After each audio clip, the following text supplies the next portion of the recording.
Good evening, everybody. Welcome to the program. Well, we live in a high-tech world and the signals that are around us, while out of sight, might be messing with our minds. While the mobile phone debate surrounding their effect on our health continues to rage, companies are coming up with all sorts of devices and gadgets to combat the ill effects, if there are any. A phone micro shield promising protection has now arrived in Adelaide, so we put it to the test.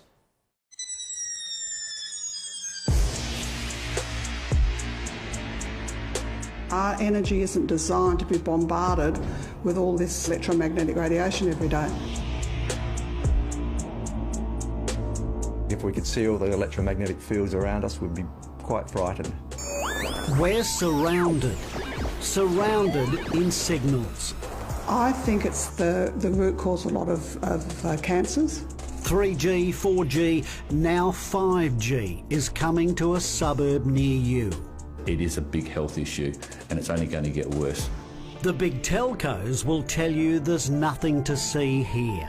It's a bit like the cigarette companies saying that tobacco wasn't a problem. Electromagnetic radiation is what mobile phones emit. The question is it in harmful doses? I've seen enough patients already with sickness from mobile phone use. Adelaide health professionals like naturopath Dr. Jeffrey Bryant and Deborah Regari from the House of Healing say it's downright dangerous. Many in the scientific field today are very concerned as well. I had a woman came in here once with a 3-week-old baby in a pram with the mobile phone right next to this baby's head playing at music. But now a tiny wafer-thin shield is being touted as a potential protector of our brain.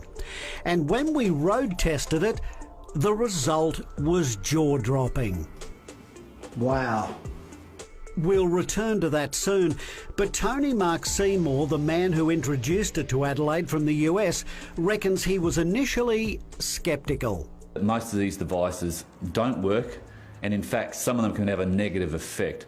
The EMF shield uses so-called quantum physics to assist the body to counterbalance these negative signals from phones. But do we really need to be shielded? Well, the only large study into a link between mobile phones and brain cancer was funded by the mobile phone companies.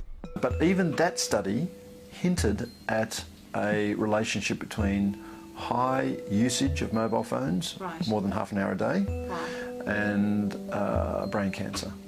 Neurosurgeon Dr. Charlie Teo says his patient records turn up some chilling coincidences, like a man who used his company mobile constantly. He died of brain cancer. All 4 partners in the company died of brain cancer, and then his wife rang us up 2 years after he died to say that the secretary, who was also on the mobile phone, died of brain cancer. Telstra pointed us towards the World Health Organisation's ruling on the matter. To date, no adverse health effects have been established as being caused by mobile phone use. But delving deeper, WHO has classified radio frequency electromagnetic fields, as emitted by mobile phones, as possibly carcinogenic to humans, based on an increased risk of glioma, a malignant type of brain cancer. So I do know that if you're exposed enough to EMR, you will get brain cancer and you'll die from it. Now the test. I spent 10 minutes with my mobile phone against my ear, had a thermal image snapped, and the result floored me and my crew. Not only hot, but white hot in the ears region. The EMF shield was then attached to the back of the phone, another 10 minutes on it. This time the image snapped was cool.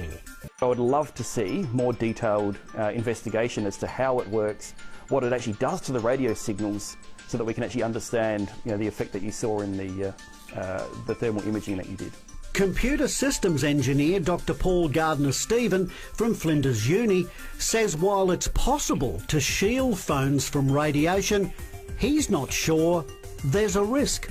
In that regard, I would say that the jury, I think, is still out, at least from what I've read. The more people that are exposed to this technology and these devices, the better. And details on the shield are on our website, and we contacted the TGA to get their thoughts on the device. Their statement is also on our website.